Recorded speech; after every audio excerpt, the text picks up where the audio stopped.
Okay, I'm just here. I'm thinking about just kind of contemplating just a lot of different things. I just finished watching the Jacob Barber interview on News Nation. It's on YouTube, and he there's footage of a UFO, an egg-shaped UFO that's being transported, and there's really clear video. And also, he mentions another experience that he had. He mentions psionics and how they use meditation to connect with non-human craft, non-human made craft. He was special operations, I believe. There's a lot of information there. I'm going to watch that interview. I've already watched it several times, and I'm going to watch it several more times. I feel like this is definitely a very good step forward and definitely intensifying disclosure. So really excited about that. It's super, super amazing that this is happening in my lifetime. This is so needed. I think humanity really, really needs to know this information, and I think it's coming out in a very good way. I'm thrilled to be able to see this. I want to talk about where I am with meditation. I feel like the last experience that I had, more like astral projection. I mean, it's connected, meditation, out-of-body experiences. So I want to talk about that. So now I know what it looks like what is that that's outside my window. And it's this experience that I have during right when I'm going to leave the body. And also if I meditate for a long time. So, and that it's taken me quite some time and several times where I've experienced that for me to feel comfortable with it, because it feels so like intelligent, and it doesn't feel human. At first it was somewhat intimidating because it's like, wait a minute, like what's going on here, you know? I always feel like it's polite and that there is an aspect of it that is gentle, although it's powerful. After the very first experience that I had, that I've talked about multiple times, there was this really bright light outside my window. There were these instructions to enter, to cross over into the body of light. And this, what felt like a lightning bolt, hit me. After that happened, I was like, okay, I really want this to happen again. Like, what is this? You know, it just like, it's hard to explain how that felt, and thinking like, wow, this happened. And so I started meditating for long periods of time. I ended up finding out that it's a lot quicker, I feel, and easier for me to just wake up from sleep and go into meditation immediately. And then I slightly doze off for a couple seconds, come to, and then I find myself either in the vibrational state or out of body or something within that realm. But at first it was like, okay, well, let me meditate, you know, for long periods of time and see if I can leave the body. And there were a couple of times where I meditated for about 2 hours. Then right about the 2-hour mark, I had to come out of it. And I've talked about this before. You start feeling that heart chakra that I felt that very first time. It's accompanied with a very powerful feeling of compassion. I remember that first time that it happened, it just started feeling so overwhelming. It was an emotional feeling of compassion, and I was starting to feel that heart chakra feeling. And then it started to feel like there was a being nearby that was there, and I felt like if I go out of body, I'm going to see it. And that was kind of intimidating. It was still really early in having these kinds of experiences, but it was a really, really, really strong feeling of compassion. I could see in my mind's eye the planet, like I was looking at the planet from space, and there was all this love, and there was this sadness of like the suffering in the world, and there was this amazing, tremendous love for it, and it was such a intense feeling. Tears were actually like running down the sides of my face because I was on my back. And it was just so intense that I had to come out of it. And so, because it was like, wow, it feels like there's something. And it's always in this like particular part of the property where that being will, like, where I sense like that's where it's at. So there, that happened. And then I remember another time I did it, and it was like right about the 2 hour mark. And the same thing started happening. It was just like intense feeling. And so what I'm doing is, when I was doing that, is I was intending to leave the body at will, from a waking state. There's a chakra connected to intending to leave the body at will, which is the heart chakra. I found that out after that very first experience, because I had a very strong feeling in that part of my body. It wasn't my heart. I did check my pulse and everything when I got up that first time, and found that it wasn't my pulse. It was producing that feeling. It was this really strong, energetic feeling. Found out later that it was the heart chakra, that the heart chakra is associated with leaving the body at will. Leaving the body at will is one of the CDs, one of the, what they call superpowers that are associated with the chakra, the heart chakra. Meditating on the heart chakra can produce a development of certain CDs. One of them is leaving the body at will. So it made sense to me that, okay, the heart chakra, that's why it was activated. That's what that was. I've had it happen several times since. I find it particularly happens after about 2 hours of meditation. I usually meditate for an hour, but I do find it easier to go into the vibrational state and out of body after I'm asleep, either sleeping at night and it happens in the morning, or I take a nap and right when I wake up, immediately, as soon as I wake up, preferably before moving, I then attempt to leave the body. And usually what'll happen is I will, what feels like, doze off for maybe a couple of seconds. And then I come to again, say I just wake up. I remember, okay, let me try to leave the body. So I try not to move, just stay as relaxed as I was, as I'm asleep, but I'm aware, I'm awake. And I'm going into meditation. I do this lines of force technique I've talked about in different videos. I doze off what feels like a couple of seconds. And when I come to, I'm either in the vibrational state or there's some phase of the out of body process. That's the most efficient way for me to do it.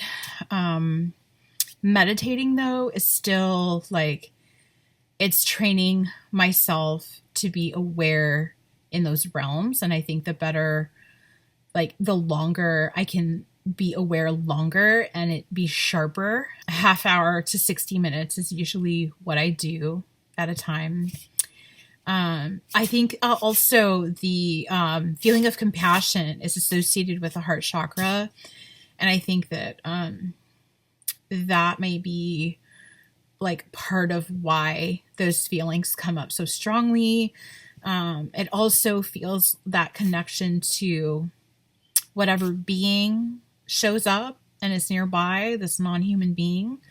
What I found interesting about Jake Barber's experiences is he talks about, and this is the News Nation interview I mentioned it like at the start of this video, is that he talks about a really strong emotional reaction that he had when he was on this mission to transport an object.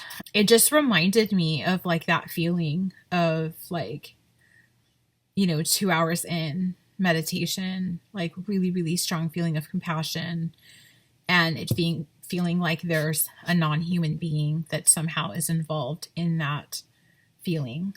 So I don't know if that's something similar or what that is. Like, he was piloting a helicopter while he was having that experience, but I wonder if that's something that people experience when they connect somehow with non-human intelligence. Because when I think about it, that feeling of like a being, which I've mentioned multiple times in different videos throughout different experiences that I've had, it's like something intelligent that's like calm and really intelligent. And the feeling that I get is that it's really powerful and it's not human. And so that has been the biggest challenge for me. But now, and my whole thing was like, what does it look like? What is it going to look like? Is it going to startle me? Is it going to have a face? Is it going to be a portal that I see? Like when I finally manage to go out of body, when I'm having that experience and I actually move forward to see it, what is it that I'm going to see? Is it going to be a being of some sort? And like trying to mentally prepare myself for the possibility of that happening. I don't want to get startled, scared, and mess up the experience. I've also contemplated when I have that feeling to actually physically get up and go over and see if there's something I can see. But this last experience that I had that I talked about in the last video that I made, what I saw, I think, was what that has been like, that thing that I feel is there. And what I saw was an orb. And that's like most like non-threatening or like just pleasant thing, like a ball of light. I feel that that's very nice. I think if it was like a being with like a face and like a body and stuff, like I would hope that I could be okay with that. But it's very easy for me to be okay with an orb. That's a really nice, like, I didn't startle at all. So next time I hope that I have that experience, I can have some kind of contact with it, whether it's get up, like my energy body, like I'm able to astral project and go toward it, have contact. I don't know if I'm supposed to go inside of it or touch it or go near it, but I feel safe doing so in an astral body, in my astral body, if I astral project and it's there, it's appearing in this other realm. I hope there's some sort of communication. I have questions, questions. I'm sure, humanity in general has questions about existence and what this is and why is humanity in the state that it's in, and, things about our past and the future, and just there's just so much that could be really helpful, could help explain, what this is, and like why we're here on this planet the way we are, why humanity has suffered so much throughout history from so much like wars and famine and disease, and why humanity has had so much struggle on this planet. It would be interesting to hear from a non-human intelligence and see if they could communicate regarding those things and like why, and just kind of like explain, So, and I do have, ideas. I try to think of why would we, like, why have we been left to fend for ourselves if there are other beings, and because I'm just thinking, like, even just something like antibiotics, like if, how long have humans been on this planet, and how long have they died of plagues, of infections, of like all these different things, and not have much remedy, or is our history perhaps different than we think it is? There's a lot of gaps in our history. There are a lot of things that I would love to have some sort of exchange and maybe hear things possibly that I've never heard before, I don't know if I am going to be granted the opportunity to do those things, but I'm certainly driven by my desire to know those things and to at least attempt, if something like an orb that's non-human and intelligent, if I'm able to connect somehow, like, what is that? Why does that happen?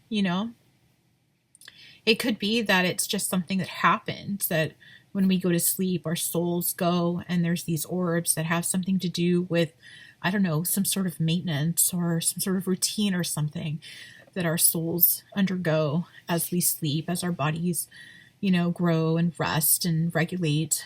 Perhaps our souls have something, or, maybe there's something else that goes on. Maybe there are other opportunities in that experience. If one is aware, can become aware in those places, maybe there are other things that we can learn. And I know there are other realms as well. There are other realms where humans can learn things there are connections that humans can make to non-human beings, and those non-human beings, I don't know if they can teach people to unlock, like switches, and unlock abilities, or if they unlock them for people, or how exactly that works. But I know that there are non-human entities, non-human beings, that can help with the assistance of developing different kinds of abilities that can be quite helpful. I've been able to witness these abilities in others, that these things that are supposed to be impossible. I've experienced things myself that it's supposed to be impossible for me to do and for others to do. And this is multiple times. I've even kept logs of these experiences and have tested them. I've had witnesses to these experiences. I've been fortunate enough to experience them, witness them as well in others. And once you have those experiences, once you realize that the impossible is actually possible, that what's supposed to be fantasy is actually real, it's hard to explain. It's hard to explain, and it's part of this path which has ultimately led me to this point in where I am spiritually, which is trying to have communication of some sort of exchange, with what is appearing to me as an orb, this last experience that I had. And then I'm looking here with this News Nation interview, and Jacob Barber is talking about how there are psionics, people with psychic abilities that have been trained or using a system to be able to connect with non-human craft, and they're able to go in mentally and pilot them and pull them and move them. I find that amazing and fascinating, and I hope that that's something that more and more people will try, and we will have more and more evidence, and perhaps we will start as humanity uncovering not just this non-human aspect to intelligence, to consciousness, but also these aspects of our consciousness, and then hopefully maybe even uncovering an energy source that we may not be aware of, that we could utilize, that could power the world, and that would dramatically transform the planet. And also in terms of preserving the planet, being able to live in a way that is less harmful, and just expand our awareness of existence and exist in a more expanded and more aware state. Anyway, just wanted to share those thoughts and just kind of where I am. Really hoping I'm probably going to do a meditation here in a little bit, just to, because I know, like, with frequent meditation, finding myself in the vibrational state or somewhere similar, like aware where my body's asleep, it becomes more likely. So it just requires the patience to go through meditation. And I put on beautiful music, usually without lyrics, but sometimes with lyrics, and just relax and just enjoy music, for a half hour, 45 minutes, an hour, and just practice my body getting as close to being asleep while my mind stays awake. But I just know that practice helps me end up in meditation while I'm asleep, and then I end up with an out-of-body experience, and it's directly connected to the practice of meditation and being able to know what a meditative state is and being able to go into a meditative state. So, all right, that's all for now. Bye.